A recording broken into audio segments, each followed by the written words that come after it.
ગાંધીના નિવેદન પર સીઆર પાટીલની આકરી પ્રતિક્રિયા આપવામાં આવી છે। રાહુલ ગાંધીના વિવાદિત નિવેદનને લઈને આકરા પ્રહાર કરવામાં આવ્યા છે। રાહુલના નિવેદનથી કોંગ્રેસની છબી છતી થાય છે।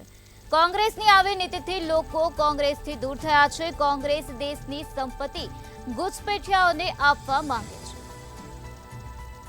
રાહુલ ગાંધીએ રાજા મહારાજાઓને લઈને જે વિવાદિત નિવેદન આપ્યું તે વિવાદિત નિવેદનને લઈને સીઆર પાટીલની આકરી પ્રતિક્રિયા સામે આવી છે। રાહુલના નિવેદનથી કોંગ્રેસની છબી છતી થાય છે તેવું નિવેદન સીઆર પાટીલે આપ્યું છે। આ સાથે કોંગ્રેસની આવી નીતિથી લોકો કોંગ્રેસથી દૂર થયા છે। કોંગ્રેસ દેશની સંપત્તિ ઘૂસપેઠિયાઓને આપવા માંગે છે તેવી વાત આજે સીઆર પાટીલ દ્વારા કરવામાં આવી છે। રાહુલ ગાંધીના વિવાદિત નિવેદન પર સીઆર પાટીલની આકરી પ્રતિક્રિયા જોવા મળી રહી છે, જેમાં સીઆર પાટીલે કહ્યું કે કોંગ્રેસ દેશની સંપત્તિ ઘૂસપેઠિયાઓને આપવા માંગે છે। કોંગ્રેસની આવી નીતિથી લોકો કોંગ્રેસથી દૂર થયા છે।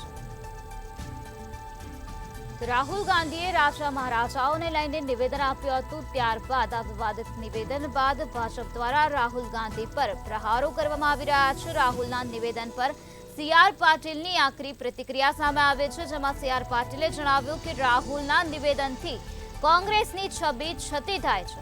કોંગ્રેસની આવી નીતિથી લોકો કોંગ્રેસથી દૂર થયા છે। કોંગ્રેસ દેશની સંપત્તિ ઘૂસપેઠિયાઓને આપવા માંગે છે।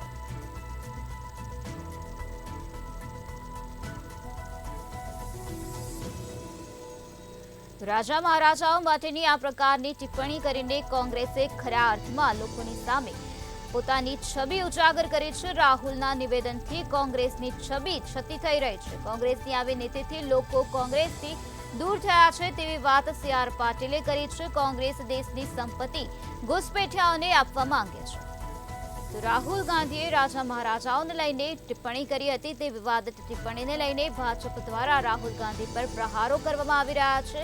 ભરત બોગરાએ પણ રાહુલ ગાંધીના વિવાદિત નિવેદન પર આકરા પ્રહાર કર્યા હતા, ત્યારે સીઆર પાટીલે પણ આકરી પ્રતિક્રિયા આપી છે। રાહુલના નિવેદનથી કોંગ્રેસની છબી સ્પષ્ટપણે છતી થઈ રહી છે। કોંગ્રેસની આવી નીતિથી લોકો કોંગ્રેસથી દિવસે ને દિવસે દૂર થઈ રહ્યા છે।